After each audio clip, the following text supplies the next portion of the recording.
Hi, thank you for joining us today for the WESIS webinar and the AWS team on recruiting tips and tricks. My name is Lynn Dome, WESIS Executive Director, and we often go by our acronym WICYS, W-I-C-Y-S, because we're a community of women, allies, and advocates, all with a strong mission and passion to recruit, retain, and advance women in cybersecurity. We have over 5,000 members. We have representation in over 70 countries, 38 professional affiliates in Africa, Australia, Canada, France, India, Pakistan, UK, and throughout the United States. And we have 130 student chapters in Canada, Costa Rica, India, Nigeria, Puerto Rico, and throughout the United States. And so since our mission is to recruit, retain, and advance women in cybersecurity, we do so by creating opportunities. And we're a 501c3 nonprofit organization, so we have many different opportunities for all our members. We have a member portal where all our members can network and connect. Within our member portal, we have special interest groups like cybersecurity law, or Latinas in cybersecurity, or military spouses in cybersecurity. We're all about cultivating a community within a community to continue those conversations.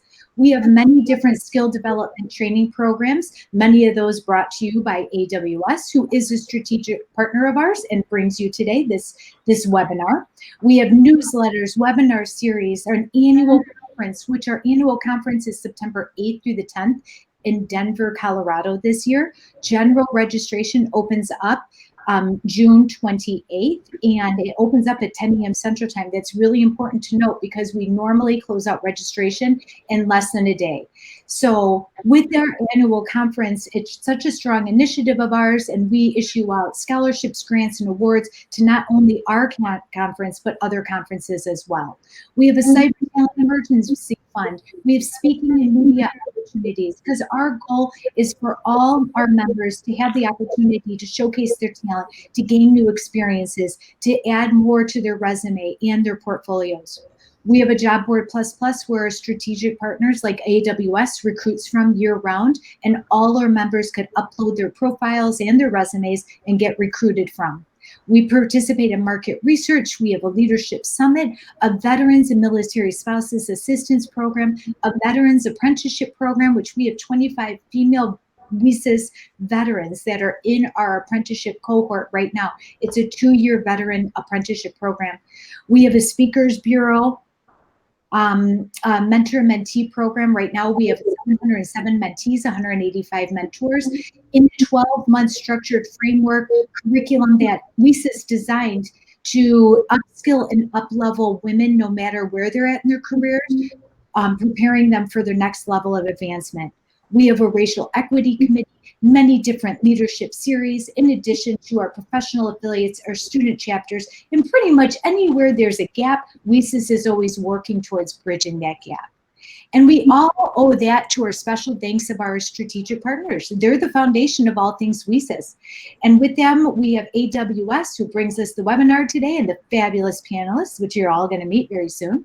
Bloomberg, Carnegie Mellon Software Engineering Institute, Cisco, Facebook, Lockheed Martin, Microsoft, Optum, AbbVie, Google, JP Morgan, Chase & Company, Nike, SentinelOne, Workday, Dell Technologies, Envestnet, Flatiron, Fortinet, Haystack, Here Technologies, the Home Depot, IBM, MITRE, Oak Ridge National Lab, Palo Alto Networks, SANS Institute, SAP, SmoothStack, SpearTip, Starbucks, Target, and University of California, San Diego.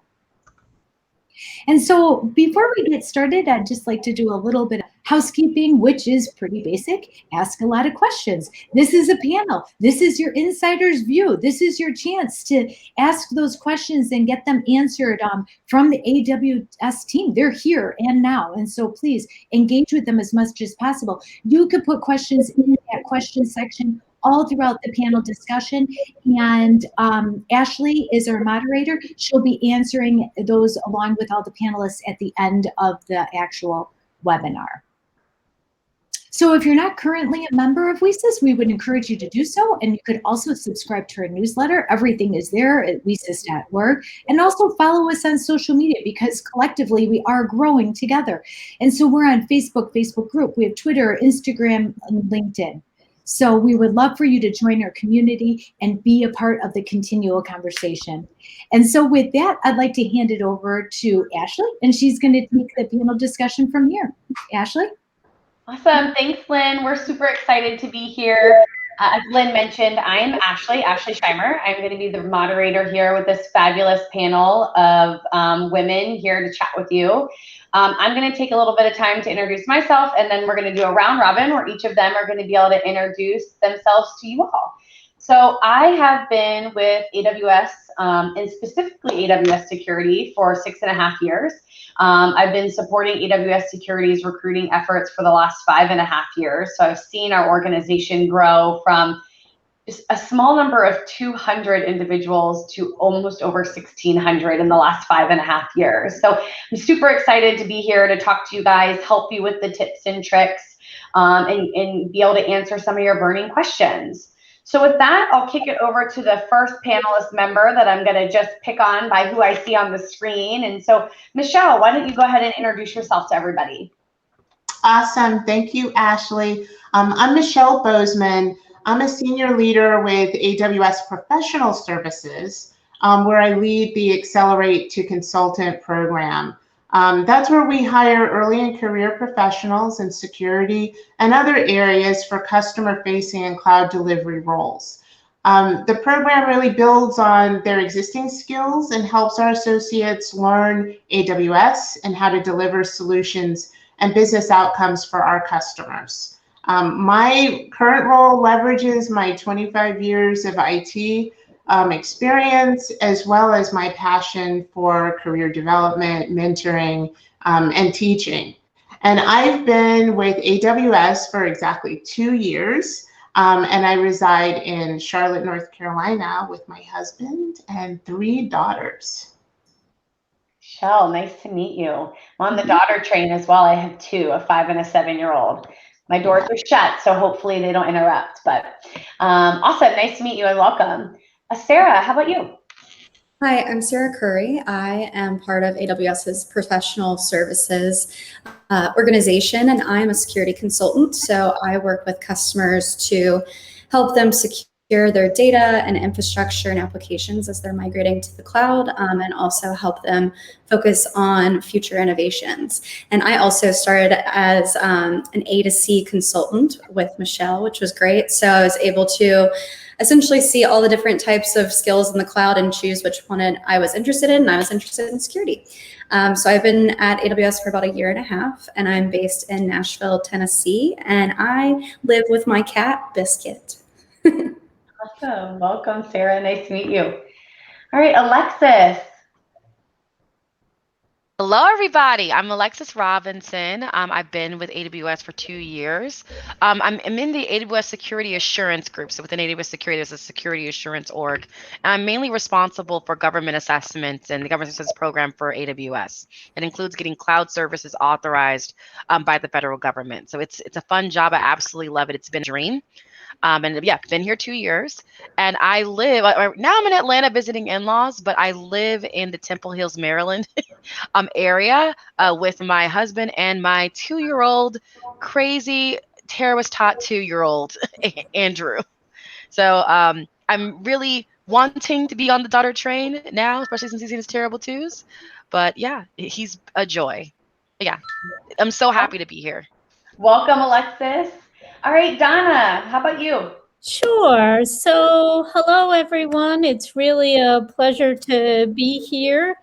I am working in cybersecurity and this area of privacy today, another important component to the AWS cloud, as we work closely with customers and regulators and internal services to bring advanced privacy technologies into cloud computing in ways that really delight our customers. So it's a pleasure to be here today and to work with everyone. Awesome. Well, thank you all. We are super excited to have all of you. Thanks for those fabulous introductions. I'll take some time to pivot to our questions here for the panelists. We will also do a Q&A at the end of the session, as Lynn mentioned. So please make sure you're asking your questions. There's a question box here. Make sure you're asking them as we go, and we will make sure we can get those answered at the end. So first question here, and I'm going to kick it off with you, Michelle. What best practices on resumes do you have? What are your tips for writing and making your resume stand out? Yeah, that's a really good question. So as a hiring manager, I see a lot of resumes. And I also coach people on how to improve their resumes, especially what appears on LinkedIn. The first tip that I have is make sure that you go beyond the job title. A lot of resumes, when we're first starting out, we just put the company and the job title, and that's it. But we want to see a little bit more than that.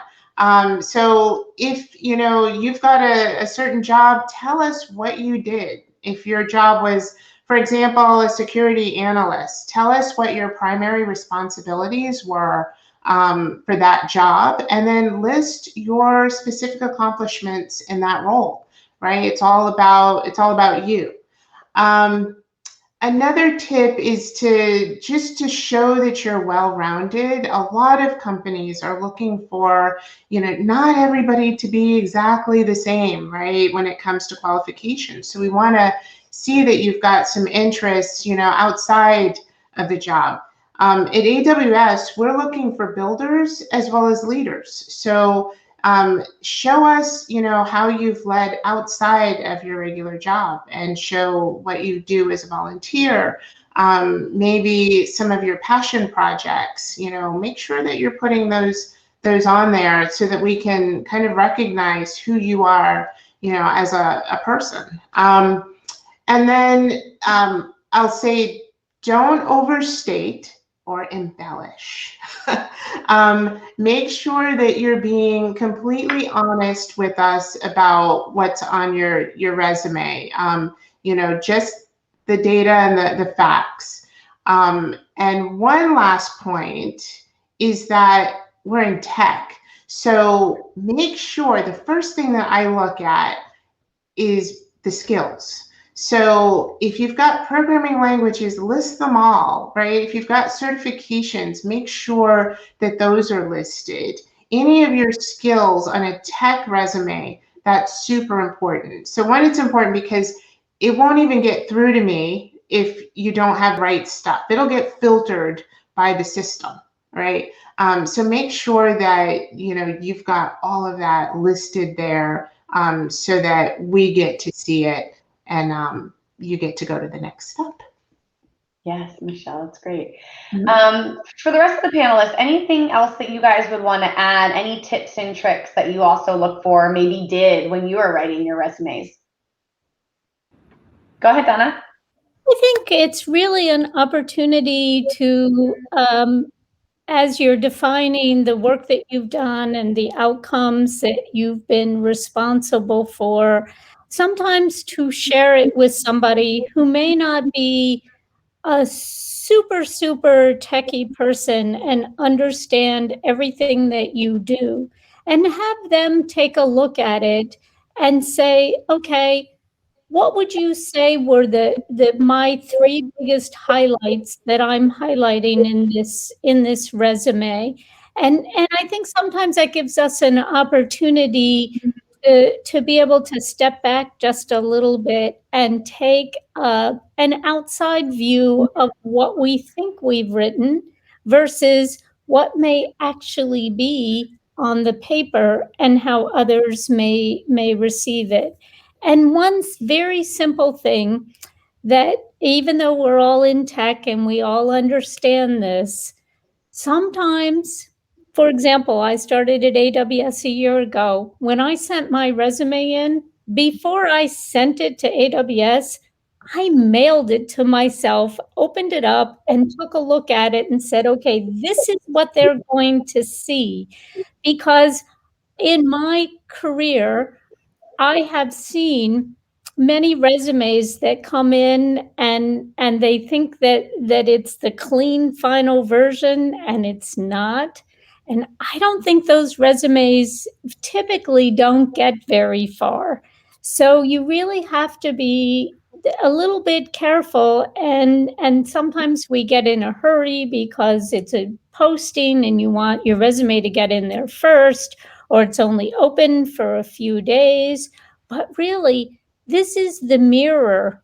Your resume is the mirror of who AWS or any tech organization sees. That's the first thing that they see in that mirror about you. Make it the best it can be.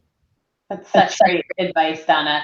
I wanted to kind of piggyback on two things before I open it to Alexis and Sarah and see if you guys have anything to add.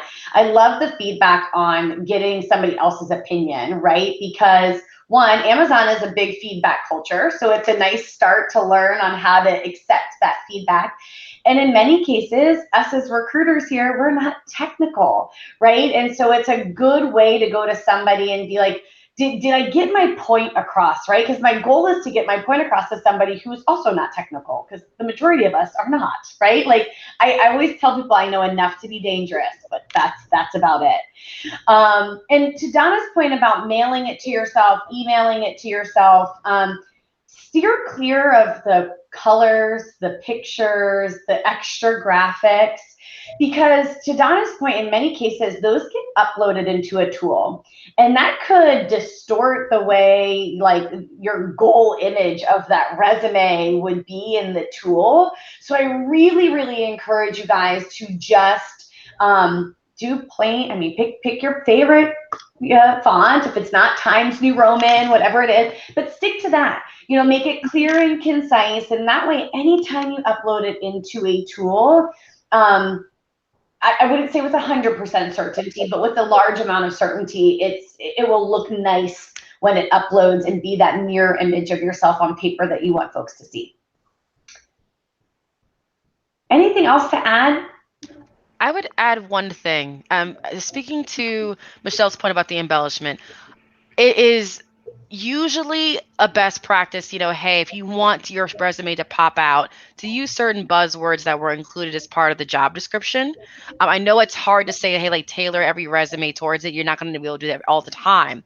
But if you can show, especially for a job that you really want and speaks to you and where you're trying to go, tailor a little bit to just mention the specific things within not the job description, but the bullet points of regarding what you did on the job, including a little bit of pieces of what the job description that you're looking forward to say that, okay, I'm already ready to do this. I'm already performing this work. However, this is the caution. When you're using buzzwords, so Donna and myself are federal government based, so you'll see when we look at resumes, we're thinking, oh, FedRAMP experience, FISMA, NIST. That is the buzzwords that are automatically mean, okay, you are right for this role. The problem though is if you do not actually know it, or if you know a little bit about it, but you're saying you're the expert. So the words that you choose to associate with those buzzwords are very important. If you're just familiar, say you're familiar. If you are an expert, then you have to know that someone on the interview is going to ask questions about it. So thinking beyond the resume, think of what do I have to be able to speak to each of these bullet points in an interview, and can I? And if you can't, then really question whether or not it should be on there. Yeah, that's my. So good. I think about Amazon writing style and not using those big adjectives, right? That plays to that exact piece of advice, which is awesome. Thank you, Alexis. I was going to add in one more thing. So if you're technical facing in a technical role, I highly suggest you add soft skills to your resume, because that will set you apart. If you're able to build a solution and then actually talk about it and have everyone in the room understand, that is a great skill. And I think it's really underestimated sometimes in the technical realm. And then also to Alexis's point, having those buzzwords and saying what you've done in your role, but also talking about the results and impact that you had. So sure, you built this cyber security tool, but what impact did that have on the customer at your company? I think that will really set you apart. And lastly, apply, even if you don't have all the skills that are listed on the job description. I know there's some statistic statistic out there that like men apply 100% of the time, even if they don't fit the role, and women will wait till they fit all of the skills. So definitely apply. There's no harm in applying. So that's my stuff. I want to be doing this all day. Is it this? Is it this? Yes. Yes. Ooh, wow. Yeah, it is. Men will apply to a job if they feel they are 60% a match to a basic qualification, where females will not apply unless they are 100% a match to the basic qualification. So Sarah, really, really good advice. I would encourage people, go the 60% route, and if not, maybe even go the 50% route, because it is worth it in the end. Thank you. Let me make one point. Because I see that somebody's asked this question about technical certifications. Perfect. So to the point of, qualifications, just know that at AWS, yes, we do have our own certifications. That is not a requirement to get a job at AWS. So if you have other certifications, or it doesn't matter if they're Microsoft certifications, Cisco certifications, any certifications, don't wait until you've passed an AWS cert to apply. So I just want to make that really clear, because I see the questions out there about that. Don't wait. That's a great point as well. And typically what you'll find is a lot of our jobs don't necessarily require it as a requirement to come in the door, right? There's many things that you can get as a preferred something once you're here. So don't let that certification piece make you feel like you would be filtered out here, particularly at AWS. This was a good one. I feel like I see a lot of questions, so we can answer some more of those as we move forward. We'll keep going. So the next question, I'm going to kick this one to Sarah to kick us off. At Amazon, around 35% of our hires come from referrals. How do you best leverage your network? Sorry, my cat just popped up. Everyone. So I'm a big proponent of using your network for job opportunities, volunteer opportunities, and just learning more about passion. So one of the ways that I reach out to people is through LinkedIn. It's a really good place to kind of build your personal brand when it comes to what you're looking for in a job, and then also what type of causes you're passionate about and want to get involved in. So for example, talking about technical certifications, anytime I achieve one, I post online, and you can do your humble brag. You just are now 4 times certified in AWS, and you'll be amazed how many people will reach out to you, wanting tips or just saying congrats. And it's also just a really good way to connect with people.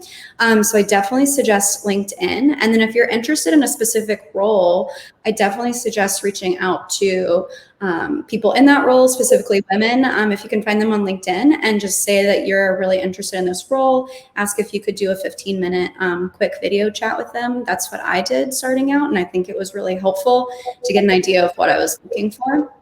And also reaching out to recruiters online as well. So I think a mix of that, and also just let people know if you're looking for a job, don't be afraid to say that. I think a lot of people see it sometimes as a disadvantage if you post that you're job looking, but if you're interested in a certain technical skill or a job role, let people know, because your network's going to look out for you, and they can use that support button on LinkedIn, which will make it reach a broader audience. So I definitely suggest using LinkedIn in your network. And then once we get back to in-person meetups, conferences, I definitely suggest going to the WeSys conference if you haven't already signed up, but just networking with other women and professionals that are in your same space, and always asking about new opportunities. That's going to be the best way to really get connected. Yeah, that's great, Sarah. And I will add on from the recruiting front. So for those of you who don't have a LinkedIn, get one, right? So that you can start building your network. I do find in some cases, even recent college grads or folks that are re-entering the market don't have it. And that's okay. You can have it. My name is Ashley Shimer. I'll be happy to be your first connection from a recruiting standpoint.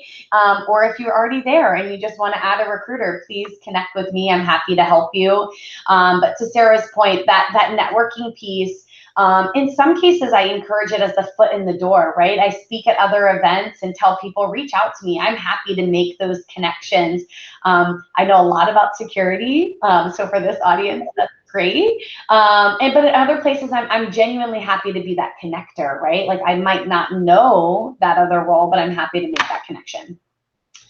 So what about other folks on the panel? Anything else, and how best have you leveraged your networks, either currently or when you've been in the job market? Go ahead, Alexis. I will say networking is how I got this job. So I'll be honest with you. So when I was at my previous company, I went on maternity leave, and while I was on maternity leave, my boss, Ms. Thomas, who's absolutely amazing, was already here at AWS, and things just happened. We just kept talking. We were already talking anyway, and he kept asking me questions like, "Oh, so if you were to do this, or you had a situation, what would you do?" And I was like, "Well, I would do this. I would change this. I would do this." And I was thinking I'm just giving advice since I'm available with this sleeping child that's not doing anything and providing me any sort of adult conversation. So that's what I was thinking I was going to do. And then over time, he was like, well, now I'm in charge of the team. I'm like, okay, good for you. Okay, well, now I'm looking for people. Oh, okay, great. You should apply. Oh, I should. And it was so natural. It wasn't forced. It wasn't this thing. And it was over like a 7-month time frame. So I guess one advice coming out of it is, even though you get a LinkedIn, you go and you talk to different people, what is a turn off from a person that isn't Amazon is, hi, how are you? I'm new. Great. Talking. 2 seconds later, by the way, I found this job and I really want you to refer me. And it's like, well, I just met you. Come on now. Like, I could, but that's not necessarily the networking full way. You can do that. It's okay, but you're not going to get as much insights or much feedback in the process if you just go straight at it that way. But I would say networking is very important, because that's honestly how I'm able to get everything that I'm doing. Even my previous job, I got through networking. So think about it, invest time in it. Understand that it's going to take sometimes years to really build the network up to the level that's necessary. And it takes, when I say investment, it means more than just like, hey, chiming someone or chatting with someone. It's grabbing a coffee with someone. It's actually having a phone call, talking to someone, actually being interested in what they have to say and what's going on with them too, and not just what you need out of it. So by the time that you actually need something, it's based on you filled up what's called the trust bucket, if you will. Yeah, that's my advice for it. Yeah, I think to kind of hone in on that too, I hear is, it's not just creating a network, it's creating a relationship, right? So you're not just creating this group of 10,000 people on LinkedIn, like genuinely try to cultivate that relationship, because over time, that relationship could turn into a new role. It could turn into a referral for a job you have open. There could be so many things that networking relationship does. It's great advice. So for sake of time, I'm going to keep going, because we have a few more questions, and this is going so well that I want to be able to make sure we get them all answered. So interviewing tips and tricks in terms of phone interview or on-site interview. Donna, I'll have you kick this one off. Anything in terms of tips and tricks for, again, that telephone or on-site interview? Sure. I think spending some time learning about the organization that you're interviewing with just is incredibly beneficial. Reading some of the technical kinds of guidelines that they put out. Sorry about that, folks. Reading some of the technical guidelines that they put out, perhaps if you're going in to look at a technical position or an analyst position. If you are if you can find discussions about the culture of the organization, particularly at AWS, that really is very important. Asking when you're talking with the recruiter, getting a feel for how the interview process works from start to finish, so you can do your homework and be prepared. I have had I have only worked at 2 places, but my very first place I got a job, I had taken the time to review some of the material that they had. I understood some of it. Some of it I had some questions on, and during the conversation, I asked some of those questions. Now, maybe that would not be right for in today's world, but then also, when I prepared for my interview at AWS, I spent a long time reading about the organization and reading a lot of some of the blogs that were put out, etc., so that I understood the kinds of challenges that that organization was facing. And then I thought to myself, how would I be benefit to that organization, and how can I tell them about my experiences that translate directly into benefits for that organization? Nice. Great. I'd like to add to what Donna was saying. So it seems like yesterday that I was interviewing at AWS. And today, as a leader and hiring manager, I interview people, like multiple candidates per week, all across Amazon. So some of the tips that I have are similar, but I'm gonna dig in a little bit and get specific. So one is don't wing this, right? Like Donna was saying, come prepared. Our recruiting teams are really good with preparing our candidates, right? We are not trying to trick you at all when you interview at AWS. So they usually prepare some guidance. I think before my interview, there was even a session just to get us familiar with the process, because it's a unique process. Don't skip those calls. Go to those. We want our candidates to be able to present their best. And our objective is to get to know you. So at Amazon and AWS, what you're going to find is that there's usually a phone screen, followed by, if you pass the phone screen, maybe 4 to 5 interviews, depending on the role. Some roles may require technical samples. Some may require writing samples, depending on your role. And Amazon uses behavioral based interview questions that allow you to share your experiences, regardless of what level you're at. You need to tell a story. So, and I'll get into that. The next tip is, this is Amazon, right? So if you're applying to Amazon, know our leadership principles. Recruiting will give you a link to our leadership principles so that you can understand. There are 14 of them. This is not secret information. It's all available on the internet. But they include things like customer obsession, ownership, think big, bias for action, things that we really live by at Amazon. So those are all documented. This is how I prepared, literally. I had a story for each leadership principle. They are examples of how I exhibited those principles in my past roles, my life. I had a story for those. There are 14. You can come up with some stories around those. But make sure you have enough of those stories and try not to repeat them. Our folks are going to ask you some questions, like for ownership. They might ask you, tell us about a time. That's usually how our questions start. Tell us about a time that you took on something that was beyond, your current job description. And we want to know about that. Usually people will have a story. Oh yeah, right? So thinking about that ahead of time is definitely going to help you. Now, with the storytelling, so some of us may feel like, hey, we're not the best storytellers. So there is a technique that we recommend to everybody, which is the STAR method. So make sure it's STAR. It's situation, task, action, and result. So use that to frame your story and help us see, what the problem was you were trying to solve and how it ended up. Our interviewers are looking for that. You'll be guided to do that. If you don't freak out. We will, as interviewers, we're very experienced. We will guide you through and try to get the information from you with some follow-up questions.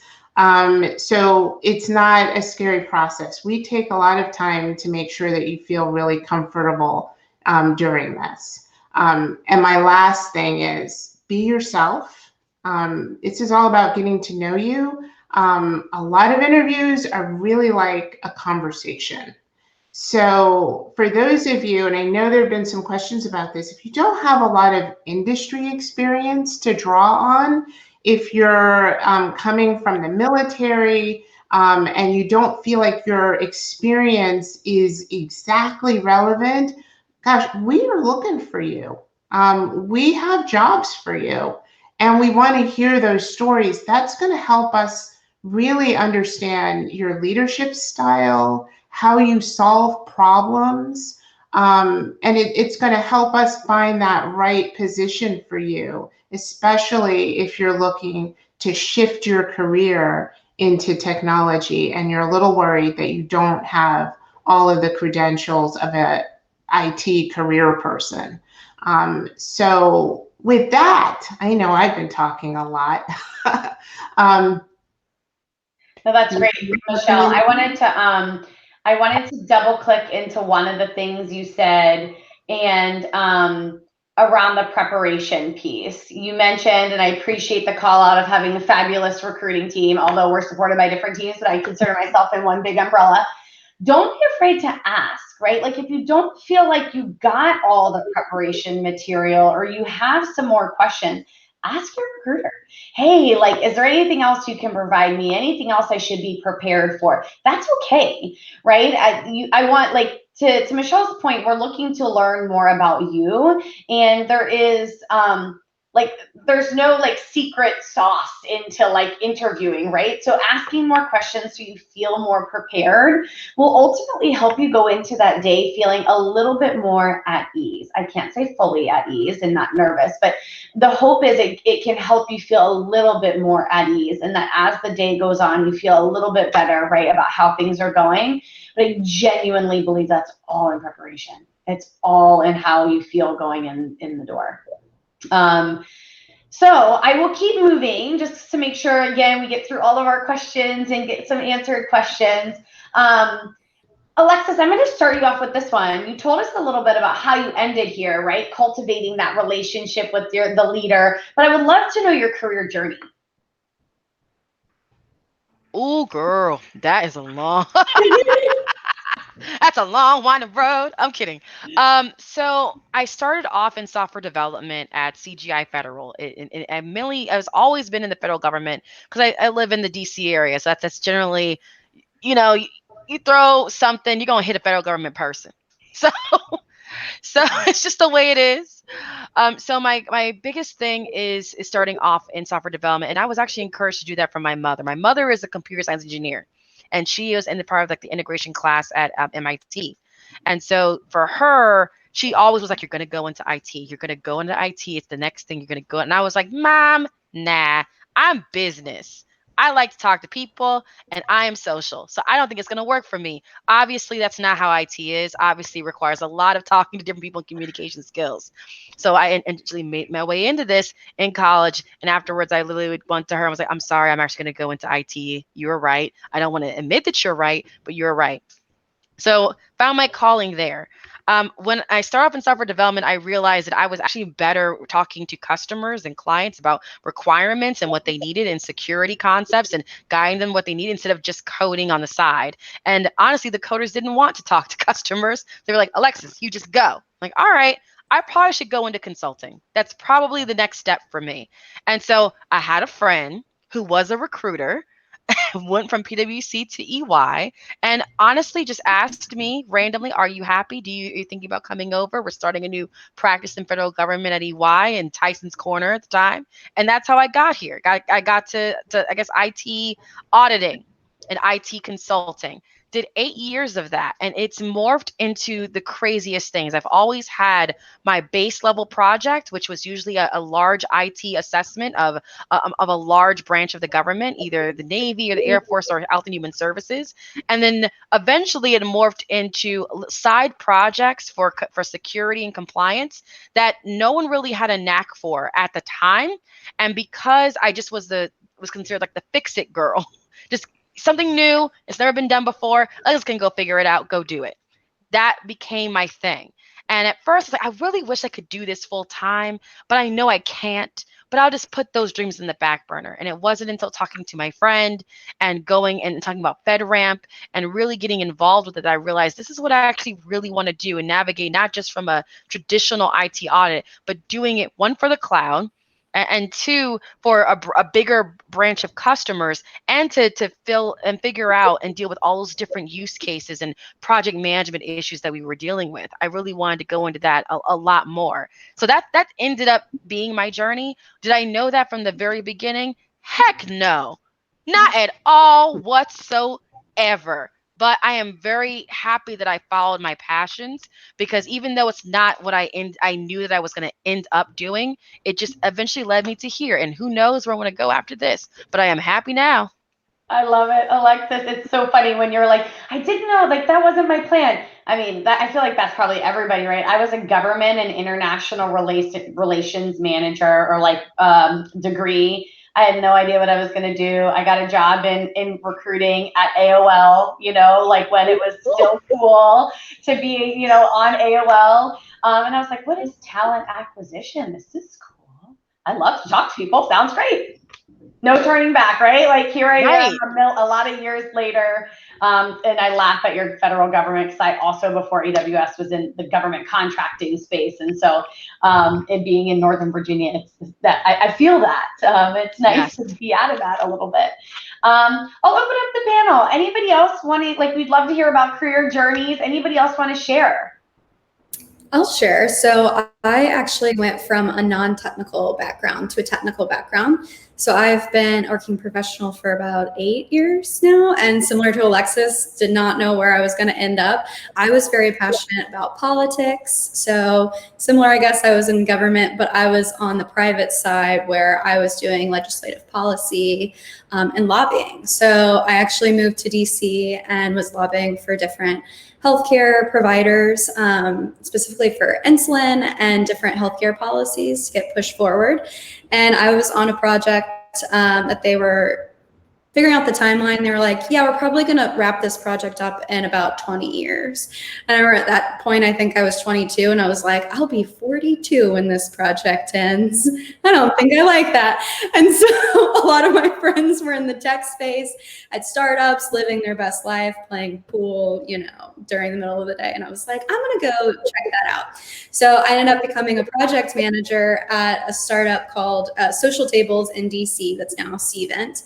That did event management, and sometimes software would break, as it always does. And I was that project manager that would go over to the software engineers and be like, why is this broken? What's going on? And so they're like, Sarah, let us teach you little tricks in the console. And so they taught me how to inspect the website, and I just got curious about it. And then one of the women had done a coding boot camp, so she started giving me JavaScript algorithms to figure out for fun. So then I did a coding boot camp.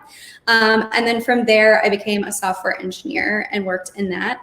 And I am similar to Alexis in the sense that I'm also an extrovert, and I love talking to people. And this particular role does not involve talking to people at all, just your team. And so I actually got reached out to by a recruiter at AWS for ProServe, since it's consulting. So you are building things, but you're also customer facing. So it was kind of like the perfect mesh of worlds for me, where I can talk to customers in different teams, but also build and use my technical skills. So that's pretty much how I got where I am today. So kind of a different background, but again, like Alexis said, it's like you never know where you're going to end up. So I came out of college being like, I'm going to be a senator and blah, blah, blah. In the back of my head, I'm like, I still want to do that stuff, but I can do it through AWS with their solutions. So pretty cool. Awesome. That's great. It's such a good story. I vote for you. Oh yeah, go ahead. I was just saying, I'd vote for her. I'd do it. I love it.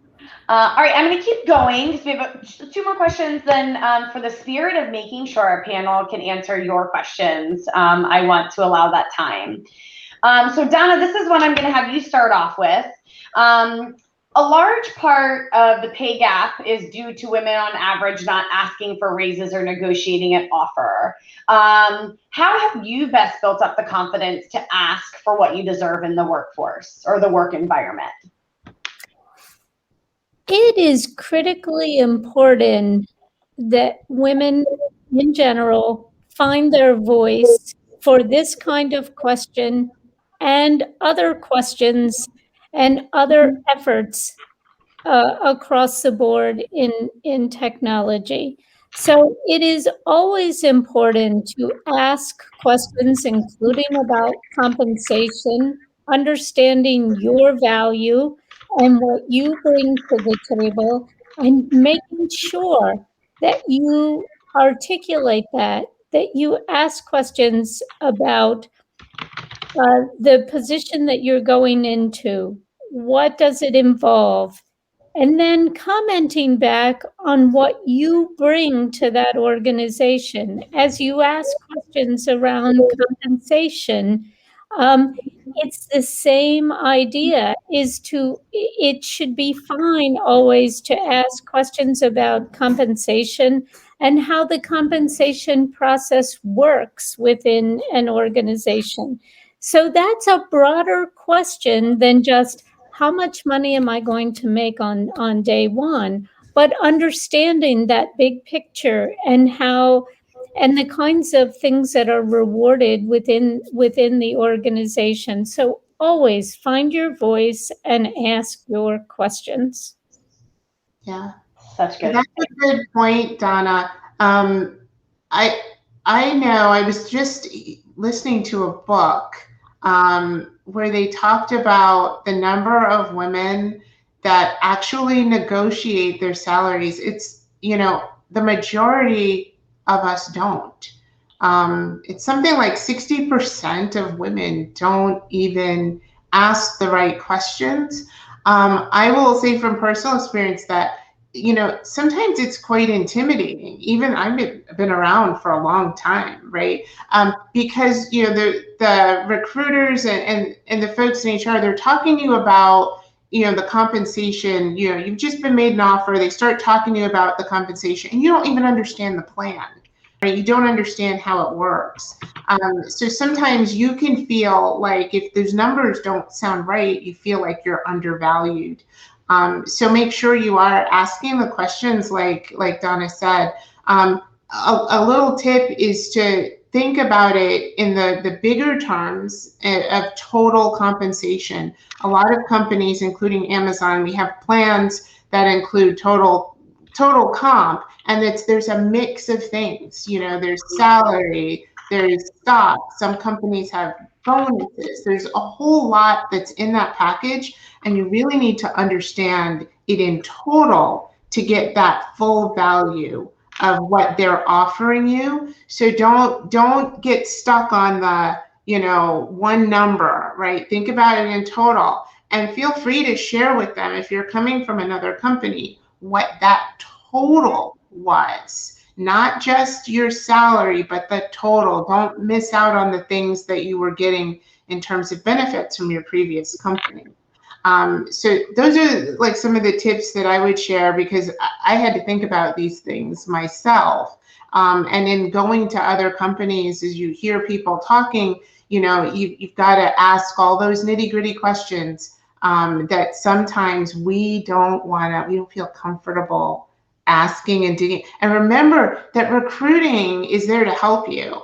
They're not the hiring manager. So don't feel like you can ask them whatever questions you want. The hiring manager is off going like, when are they going to accept, right? And when can I get them started, right? Recruiting's that buffer. So ask your questions. Yeah, and I would add that recruiting is your advocate, right? And so like they are the person that is going to help you answer those questions. selfishly from a recruiter perspective, if I don't know all those things, it's hard for me to be an advocate for you too, right? Like, so as we're creating offers or as we're working some of those details, knowing that information is really critical. I think too, to Michelle, your point around total compensation, make sure you understand that at any company you go to, right? And I think it goes back to asking the question, just make sure you're asking those things. Don't leave anything unasked during that particular piece of the process as well. Anything else? Anything else the panel would like to add to that particular? Yeah, Alexis. It'll be quick. The one thing, Michelle, you touched on it, and I really want to just drive a little bit into it. There is a fear that we have, and not just women, but definitely more so women, that if we ask for too much, they'll take the job away or they'll take the offer away. That generally does not happen. I'm just being real. It does not happen. I've heard this like at least 20 times this year. We're doing a lot of hiring and talking to people as they're going through their hiring process, especially in the DC area. Like, well, if I ask for this, will they take it away? Will they rescind the offer? It's like, no, that's not what happens. They just tell you that they can't do that number, but here's the number that they can do. So with that being said, ask for the number you want. Just do it. And Alexis, to your point, again, I'm not saying I'm the end all be all, but I've been in Amazon and recruiting for 6.5 years and the better part of almost 20 in total. I've never done that. Like, it's never happened. I've never had to do that. I've never been made to pull back an offer because somebody asked for too much. I will say in my years of experience, and particularly here, I've gotten more candid with candidates on what we can do, right? And helping them understand at Amazon, helping you understand how that sets you up for long-term growth. So you probably get a little bit more honesty from somebody like me. But again, like that will not happen. Your offer would not get rescinded. Okay, let me go one more because we've got a few questions queued up and we only got 9 minutes. So I want to make sure we get to those. How important is social media when it comes to the interview process? Who would love to kick us off here? I feel like I've touched everybody. So is there somebody who's got like a gleaming response here? Alexis, all right, girl. Look. All right. I'm not saying that your social media has to be this curated Instagram model situation where you're always in, Fiji or something and everything's great and perfect. I'm not saying that. But I will say, we want to make sure that you watch what you're putting out there. I know this is a very basic company, but I want to repeat it again. Watch what you are putting out there, what you're liking, what you're adding, and what you are promoting of yourself, and make sure that you can understand that, or make sure you're even looking at your social media again to say, okay, what have I also been tagged in as well? It's important. Social media is a great advocate for you to say, okay, this is what I'm doing. This is what my values are. This is my experiences. This is my work projects. Leverage that, but also for your own personal. It's not necessarily just for everyone to see every aspect of your life, if you get what I'm saying. So I'll leave it at that, but just make sure to curate and understand that social media is important in the hiring process as well. Thank you, Alexis. That's great. Great insight. Yeah, and I'll just add that pretty much, especially with LinkedIn, it's building your personal and professional brand. So like Alexis said, when you like something, it goes out to your whole network. So even if it's just some random thing that has nothing to do with work, all your coworkers and peers will see it.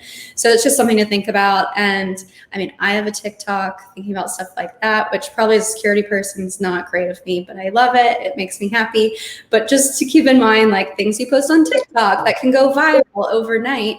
My rule is like, if you wouldn't want this on the front page of a newspaper, do not post it. So that's kind of because things go viral so fast now that you just never know if you post something, even if you delete it, it will pretty much live forever if someone takes a screenshot. So. I would say if you're not comfortable with your mother seeing it, don't post it. So the grandma, the mom test there. There you go. Awesome. Alrighty. Well, we've got 6 minutes left. We've got a couple questions queued up. So we'll go to questions and then I'll see if anybody has any like closing wrap up things you guys want to cover. Okay, so first question, what advice do you have regarding how to approach recruiters for security roles on LinkedIn? I selfishly started with this one so I could basically put it out there, like, please connect with me. Again, my name, Ashley Shimer. I'm not kidding, Shimer. That's a great way, right? Like, I think you need to find recruiters in your network, again, that are willing to be your advocates, that are willing to create that relationship with you. I can't say that every recruiter is going to be like that, right? But I can promise you, I will be. I can promise you there's lots of people on my team. They're connected with the WeSys group. Like, you just got to find those ones that are connected. And in my opinion, in recruiting for the greater good, which is where my heart is my heart is connecting people with awesome opportunities, and connecting with people in general. Like, that is my goal in life and in my role. So I would say that's one really good approach. I'll ask you guys though. I mean, you guys have, some of you have been in the job market recently, last 2 + 3 years. Like, what did you do in approaching, if you did, approaching recruiters, or advice you might have?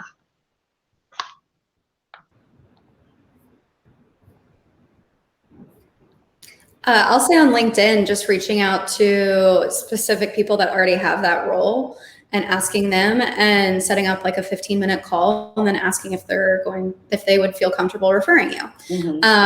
My team, I just want to throw it out there, is hiring a ton of people. We have like 25 security roles open. So my name's Sarah, or if you can reach out.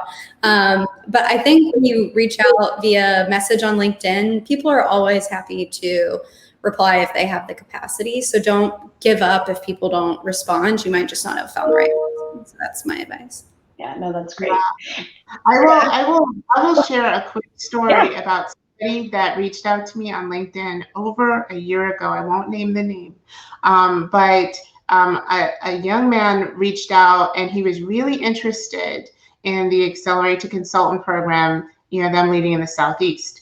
And he reached out so many times, and I would reply. We have a good long chain, going, helping him out, giving him tips. He was always interested in when we have openings, and he was so consistent. We did a whole, we had a whole bunch of openings in December, and he, got through our interview loop, and we hired him. I was not even, really aware until I looked at the roster and saw his name on it. But some of my interviewers had interviewed him. He passed, he got through. And I was so proud of him. And I said, good for you, right? He took all the tips, all the connections, and used that to get a job in AWS. It didn't cost me a thing to give him tips and stay in touch with him. I was happy to do it. So it's worth it sometimes, right? Just staying in touch with somebody that knows, getting those tips, watching for the openings, and you get in the door. That was a great story. And he's doing a great story. Mm-hmm. Anybody else have anything to add on that particular question?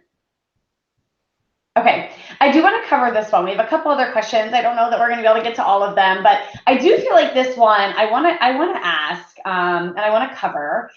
Is it okay to ask how diverse the team is that for the position I'm applying to? And I wanted to call that out because yes, it is totally okay that you ask that question. Those types of questions are acceptable. You should feel comfortable asking them. You should not feel, same with the salary question, that changes your candidacy at Amazon or within AWS. What I want to caveat that with, though, is I'll be honest, a recruiter might not know, right? Like, they genuinely might not know. They might not feel comfortable answering the question or making a visual assessment of the team that they work with.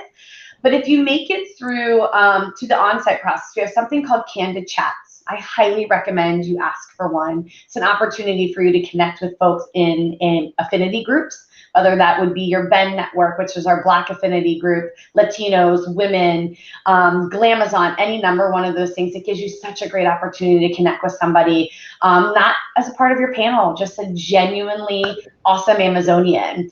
So I wanted to cover that one. I wanted to just kick that out to anybody to see if there's any other remarks on that particular question. Go ahead, Donna. I asked that question. I asked that question 10 months ago, and I was particularly interested in senior leadership. And I got a very good response of, I'm not sure, let me go back and take a look. And we had a good dialogue, and I had a chance to meet one of the female senior leaders of the organization and get a chance to talk with her. It was an awesome experience for me. And when I came to work, she was one of the first people who greeted me, and I talked to her often. So, Awesome. yeah, it's a very fair question. I love that, Donna. That was a great way to wrap it up. We are at the top of the hour. It has been a glorious hour with all of you guys around this virtual talk. Thank you so much for joining us. Thank you, WSIS, for having us. Thank you to the AWS fabulous security folks that we had on the call. Have a great rest of your day. Thank you.